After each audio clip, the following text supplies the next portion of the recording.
one that I've done as in my time here in the last year. Obviously, the same is true for Secretary Hegseth, and I want to welcome both the Foreign Minister and the Deputy Prime Minister for Defense for both joining us here today. This is an incredibly strong alliance. In fact, as we were discussing a few moments ago, it is our only ally that has fought with us in every war over the last, certainly over the last 4 or 5 decades, and we're very grateful to them for that. And this is a very strong partnership. It's a strong alliance, and what we want to do is continue to build on it. We think we have a lot of momentum behind this alliance, coming off the visit with the Prime Minister here in October, which we also had a chance to participate in, and in follow-up events to it. And we felt very strongly after that we have real momentum. We wanted to do this here before the end of the year to continue to build on that alliance and to continue to build on that momentum that came from that meeting and to work together on our shared priorities, and we have so many. We truly have no better friend. In addition to that strong alliance, we're also deeply committed to the Quad, the concept of, in conjunction with Japan and India, the building out of this Quad, which is something you'll see. In fact, it was my first meeting as Secretary of State. I had been confirmed, sworn in downstairs, and came right up on that elevator and into this room. And it was in this very room that I did my first event as Secretary of State with the Quad.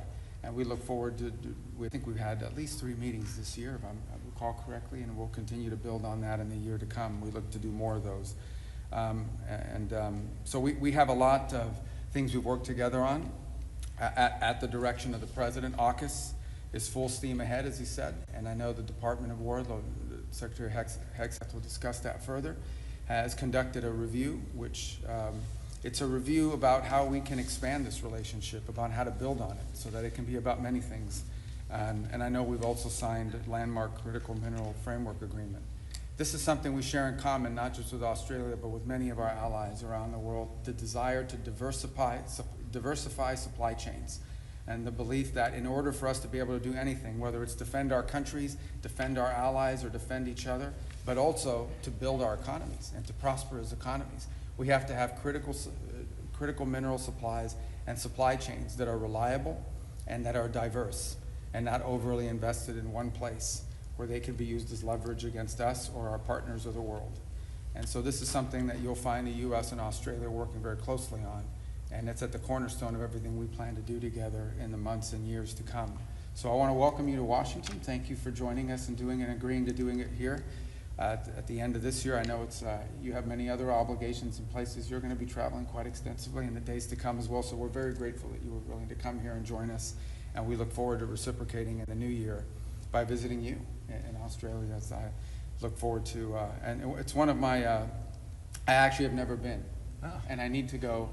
And it's a very efficient trip because I can say I went to a country and a continent all at once. And so very rarely can you say that. So thank you for joining us here today. We're grateful and honored by your presence. Thank you very much, Secretary Rubio. Can I thank you and Secretary Hegseth for hosting us in this extraordinary room, as you said, where we've had our first Quad meeting after you were sworn in.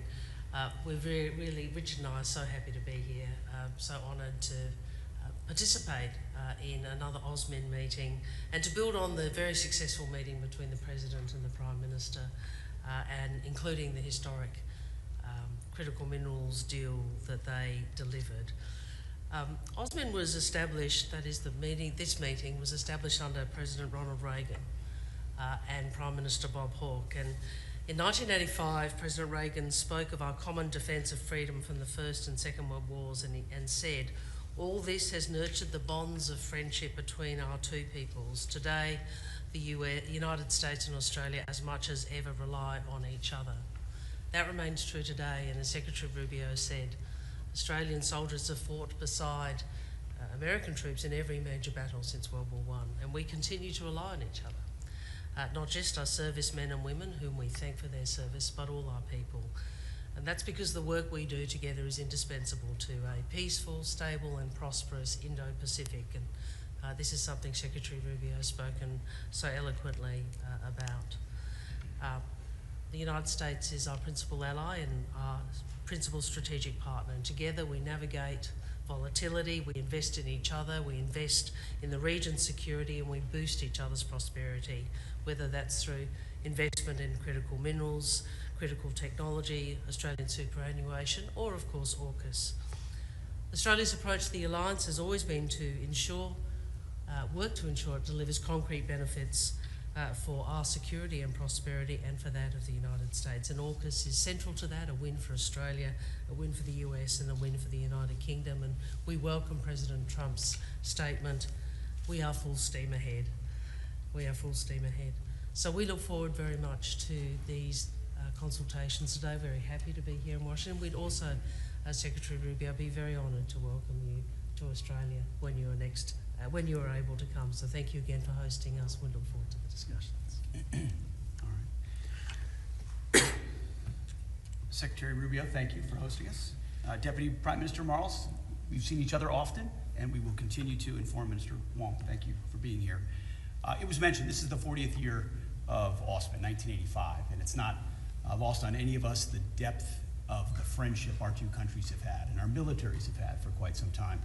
And it was Ronald Reagan who, just like the Trump administration, put a practical application to that partnership 40 years ago by ensuring that our leaders are meeting together regularly to stay on track in rowing in the same direction, because we share the same values, the same neighborhood, both Pacific nations, and our leadership's coming together on a regular basis is a reflection of that. So on the defense side, we're working on force posture, we're working on defense industrial cooperation.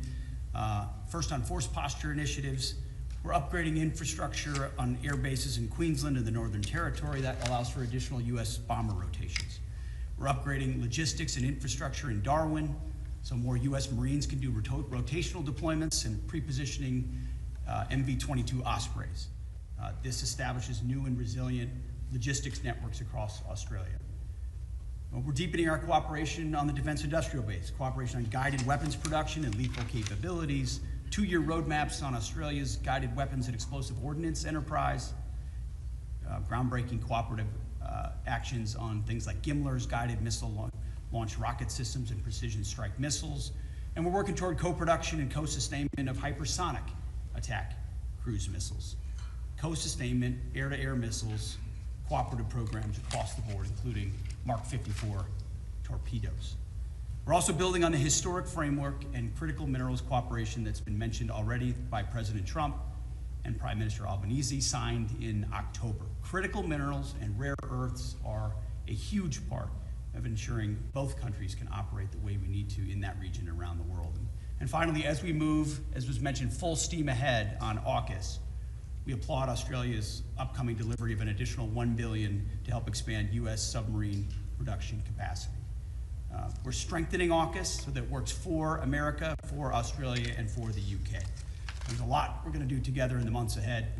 This meeting will be, as was laid out by President Trump, as I mentioned at Reagan just a couple days ago, these are practical, realistic ways that our two countries can come together to ensure that we provide peace through strength for both of our nations. The stronger we are together, the more we can deter the kinds of conflicts neither of us want to see, and this is a deepening of that partnership. Grateful to be here. Thank you.